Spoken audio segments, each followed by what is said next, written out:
Dadam qani? Bu yerda emas. Sen benim nima kelding? Qara. Dadamning menga yangidan ep bergan sumkam chiroyliqmikan? Yaxshi ko'rdingmi? Bu-chi qara, soni chek nusxasi. Men aslan bu to'y qildim. Opamning davolash pulini azar tutolmaslar o. Anlap dur. Ben pulunu vermem dedim. Lekin kaçan verdiğini enlik demedim. Nemedi aldırdı sen? Lekin opamning davolash puli bak qimmat. Azir qarzi bo'g'ilib qoldim. O'zim bak yuqori. Bu qarmoqqa bizning emas, sening masalangdek qildi. Mening maslam? Men sening uchun aslan bu to'y qildim. Dadam qani? Men dadam bilan paranjman. Dadam, bak aile için hizmet kılıvadı. Sen neymiş kıvatsa?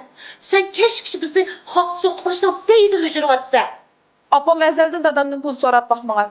Men bo'lsam o'zimga tayinib oliy maktab bitagan. Lekin hozir dildarchi. 20 minglik so'mkani ko'tarib mishar yuradi. Men hozir pul beringlar. Bersanlar men kitaman. Hey, sen bak senin uyumda durup, bağmıştak bakıravatım sen. O vallahi capa alınan. Çekip pes. Yok ha, uyumda çıkıp gel.